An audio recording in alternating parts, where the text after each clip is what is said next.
ప్రతి వర్గాన్ని మోసం చేస్తూ మన జిల్లా కేంద్రాన్ని వెనుకోటు పడిచారు.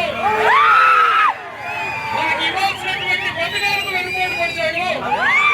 సూపర్ 6 కు వెనుకోటు పడిచాడు. అంతకుముందు వాళ్ళ మామకు వెనుకోటు పడిచాడు. ఆయన జీవితం అంతా వెన్నుపోటు మయము అనేటువంటిది నిరూపణయ్యింది. ఈ రోజు ఈ ప్రభుత్వం ఏర్పడి 2 సంవత్సరాలు దాటిపోవడంతో వాళ్ళు చేసినటువంటి మోసపూరితమైన కార్యక్రమాలకు నిరసనగా ఈ రోజు రాయచోటి నియోజకవర్గం నుంచి వైఎస్ఆర్సీపీ నాయకులు పెద్ద ఎత్తున పాల్గొన్నటువంటి ప్రతి ఒక్కరికి హృదయపూర్వక కృతజ్ఞతలు తెలియజేసుకుంటూ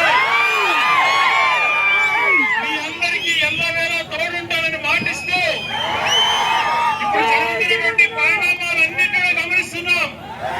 ప్రజాస్వామ్యం మీద గౌరవంతో భరించాం.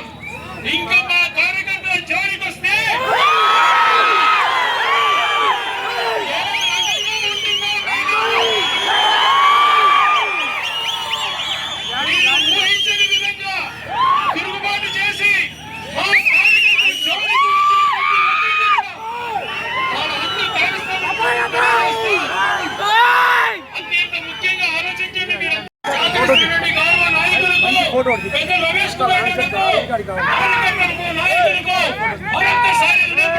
తెలియజేసుకుంటూ ఇప్పుడు అలాగే అత్యంత ముఖ్యమైనది మనం 1,30,000 ఉద్యోగాలు ఏ చిన్న అలిగేషన్ లేకుండా మనం ఉద్యోగాలు ఇస్తే ఈ రోజున 15,000 TSC ఉద్యోగాలు అమ్ముకున్నారు.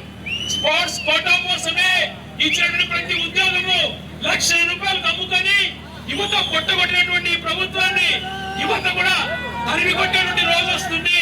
అలాగే రైతులు కూడా పూర్తిగా ఇబ్బందుల్లో ఉన్నారు.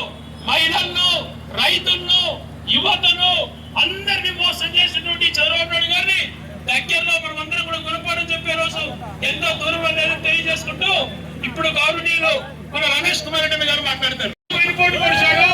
మన ప్రాంతానికి మోసం చేస్తూ అమరావతి అని చెప్తూ కేవలం అద్దాల కోసం 2,500 కోట్ల రూపాయలు అక్కడ ఇచ్చాడు. అక్కడి నుంచి నీళ్లు తోడడానికి 4,000 కోట్లంట. వర్షం నీళ్లు తోడడానికి అడుగుకి 20,000 రూపాయలంట.